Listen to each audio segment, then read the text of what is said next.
We gather today as members of the great Fijian family to commemorate an important era in our nation's history. The arrival of the last indentured laborers from British India precisely 100 years ago. The story of the Girmitiers, as they were known, is one of immense struggle and suffering, but it is also one of the most inspirational chapters of Fijian history. Because that struggle was born with dignity and perseverance.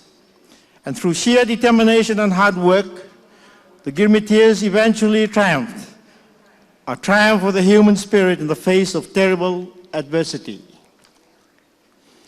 A people transported across the world in the succession of small ships and in the harshest of conditions did not succumb to despair. On the contrary, they worked their hearts out to carve out new lives in Fiji. And in doing so, made a disproportionate contribution to building our nation. On the shoulders of the Girmitiers rested much of the burden of building the then British colony. Whether it was by clearing land, building roads, and most of all, toiling in the sugarcane fields that were the mainstay of the Fijian economy then and continue to play an important role in our economy today. They endured hardship and oppression, a crushing workload and the constant threat of illness and disease. They also suffered culture shock and loneliness as a people transplanted 11,500 kilometers across the world. Yet they were also tough and they were stoic, with dreams of their own. And they were determined to succeed. And above all else, determined that their children and grandchildren would have better lives than they had endured. The values that governed their lives were the values of simple working people everywhere. The preservation of religion, culture, and language. The importance of family, of thrift, and hard work. For the early Girmitiers, there was no access to education and their children grew up illiterate. But they knew even then that the acquisition of knowledge through education was their way out of poverty. As their fortunes changed over the years, the importance of education became paramount. And as they set up schools all over the country, they became important partners with our other communities in gradually laying the foundations of modern Fiji. As a nation, we gather today to pay tribute to these early pioneers. And as a nation, we are equally determined to follow their example and carve out a better place in the world. Excellencies, ladies and gentlemen, the main message that I want to convey to you today is that the Girmit story isn't a story confined to one community in Fiji. It is a story that belongs to all of us, an inspirational chapter of the story of the development of our nation as a whole. It is a story to be told and retold, not because it is part of our distant colonial past, but because it is relevant to our present and to our future. Not only did the Girmitiers lay the foundation for much of what we know in Fiji today, they set an example of endurance, teamwork, and sacrifice in the service of our nation. And it is an example for every Fijian to follow, an inspiration to us all. It is also a story that lives in our national life through the contribution of the men and women who are the descendants of the Girmitiers, members of those original families who came across the seas to Fiji. And I have the greatest pleasure to welcome many of them to this commemoration today. My friends, you have an honored place at our celebrations today, and rightly so, because you are all living links to our past. An unbroken line spanning the century from the arrival of the last Girmit ship, the Sutlej 5 in November 1916, to where we sit in these magnificent surroundings in our beloved capital 100 years later. You are the custodians of the Girmit tradition, a flame that still burns brightly a century on. When we gaze at your faces, we can imagine the faces of your ancestors, the salt of the earth of what was then British India and is now India, Pakistan, and Bangladesh. Ordinary men and women transported from the vast plains and the teeming cities of the subcontinent to the sugarcane plantations, towns, and settlements of Fiji. It was a voyage in rough seas and cramped conditions, and with the toughest of challenges: poor food, poor sanitation, illness, and fear. Fear of dying on the voyage, fear of what lay ahead, in a land they could never have imagined, among people with whom they had nothing in common, except the land on which they stood. Friends, you will all have your individual stories about the Girmit experience passed down to you over the decades through your own families. For all of you, the direct descendants of the Girmitiers, today will be a day of solemn reflection, to remember your own fathers, your mothers, your brothers and sisters, or because so much time has now passed, grandparents, great-grandparents, great-great-grandparents. It is a time for private thoughts, memories, and prayers. The rest of us can only imagine the emotion many of you now feel, especially as you recall the struggles of your own families, the sacrifices and the suffering, but also the good times of decent, hard-working men and women finally finding their feet in their new land, adjusting to their changed circumstances, adjusting to the new people around them, their Itoke neighbors, their British rulers and their Australian overseers in the sugar industry, new languages, new customs, new rules. History records that it was often a brutal life. Being an indentured laborer was akin to slavery.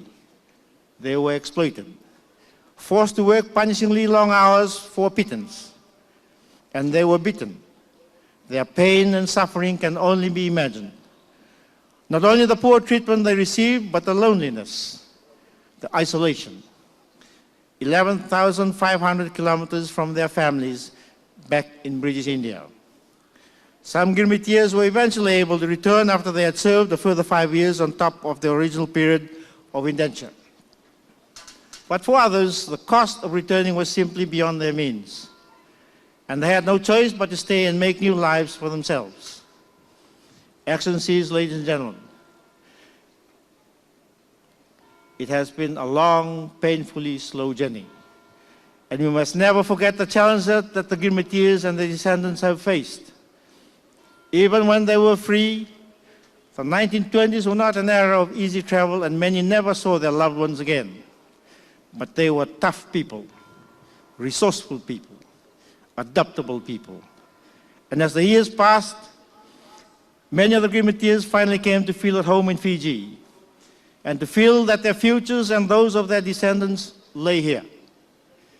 Friends, over the past century, something wonderful has happened. The years of injustice have gradually given way to opportunity. The years of hardship have given way to relative prosperity. And the human spirit has eventually triumphed against the odds. The Girmitiers had their language and customs, but some of this evolved over time in their new home, such as the development of Fiji Hindi, the language we know today. Yet in terms of being fully accepted in Fiji, of gaining a sense of belonging, it has been a long, slow, and often painful process. And right up until our recent past, people who had lived in Fiji for several generations were still called Indians or Indo-Fijians. A cruel sense of being separate, outsiders continued. Excellencies, ladies and gentlemen, I am convinced that future generations of Fijians will be astonished as they look back on our history, and to learn that it wasn't until 2013 that these British Indians in Fiji finally became Fijians. That it took 97 years after the last arrival of the Girmitiers for the citizens of these islands, no matter what their background, to finally gain a common identity, a common name. But Fijian is what we all are today, and that is cause for further celebration. That we are finally one nation, one people, with equal rights and equal opportunity, finally guaranteed for every citizen in our 2013 Constitution. Friends, as direct descendants of the Girmitiers, I'm sure you will agree that this is perhaps the greatest triumph of all. Your ancestors may have dared to dream that one day you would achieve equality and security in their chosen land. But a century later, it is finally a reality. Their children, their grandchildren, and great-grandchildren have precisely the same right as other citizens. You are Fijians too. And that, my friends, is something really worth celebrating. That 100 years after the last Girmitiers arrived in Fiji, the struggle to get izat, meaning respect and dignity combined, has finally been achieved.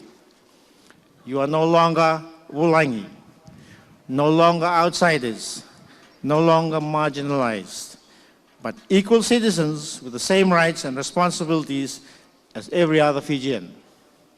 It is a wonderful achievement that we have made as a nation, and a wonderful conclusion to the Girmit story. Equality and justice finally achieved. Everyone a Fijian, everyone finally belonging. I repeat, the Girmit story doesn't just belong to one group, although we all acknowledge that it has special significance to the Girmitiers and their families. It belongs to the Fijian people. It is a part of our collective history, of who we are as a nation, and that is why we also come together as one in celebration, because it is a story that touches us all, a story of perseverance in the face of adversity, of triumph against the odds. And so, my fellow Fijians, as we remember the Girmitiers, let us also rededicate ourselves to the Fijian ideal that is embodied in our Constitution, of working together as one people to build our beloved Fiji. We owe it to those who arrived on that last ship, the Settlers 5. We owe it to ourselves 100 years on, and we owe it to the generations to come, to bring the dreams of the Girmitiers to life in the new Fiji. In 2020, it will not only be the 50th anniversary of our independence, but the centenary of the end of the indenture system. And I'm delighted as head of state to announce that we will be holding special commemorations throughout Fiji in 4 years' time to mark the end of the indenture era. Friends, today is a day of remembrance, a day of great emotion, and it is a day to celebrate the Fijian nation and all of us who belong to it. May God bless the Girmitiers and their descendants, and may God bless us all and make us worthy of the legacy and the future we're building together. Nawalevu, Dhanyavad, Sukriya, Fayaksha, and thank you.